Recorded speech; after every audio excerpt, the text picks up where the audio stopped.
বিসমিল্লাহ এই প্রশ্ন ভাই, এটা যে শুরুতে তো খেয়াল করলাম না, ইফতারের পর সিগারেট খাওয়া যাবে কিনা, এটা কোনো কথা হলো ভাই? ইফতারির পর আসলে হয়তো বা প্রশ্নটা এমন কোনো ভাই করছেন যিনি প্রশ্নটা লিখে পাঠিয়েছেন, হয়তো এই বেচারা সিগারেটের বদভ্যাস আছে, আবার লোকটা রোজাদারও, তো সারাদিন ধূমপান ছাড়া থাকতে থাকতে থাকতে থাকতে বেচারা অধৈর্য হয়ে ইফতারের পরপরই হয়তো বা সিগারেট দিয়ে ইফতার করে কিনা আল্লাহ জানে।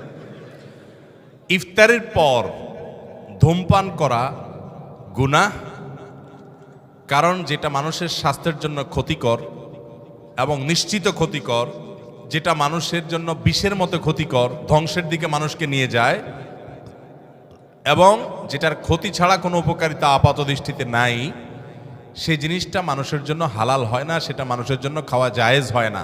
ধূমপানটা সেরকম একটা বিষয়। অতএব আপনি ইফতারের আগ পর্যন্ত তো করবেনই না, কারণ আপনি রোজাদার, সেই হিসাবে হালাল জিনিসও খেতে পারবেন না।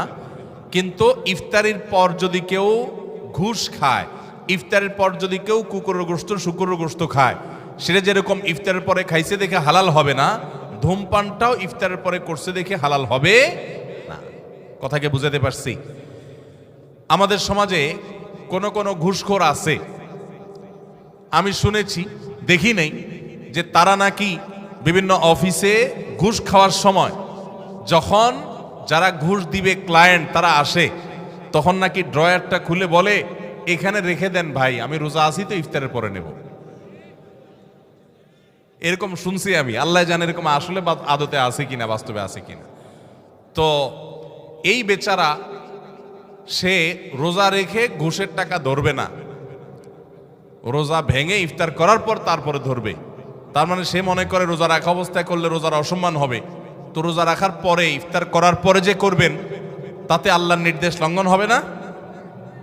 রোজার মানেই তো বিরত থাকা, সিয়াম মানে বিরত থাকা, তার মানে হারাম থেকে বেঁচে থাকার ট্রেনিং আমি নিচ্ছি এখান থেকে, সেটা আমার আমল করতে হবে সারা জীবন ভর। অতএব যারা রোজা রেখে ধূমপান করছেন না, তারা ইফতারের পরেও ধূমপান করবেন না।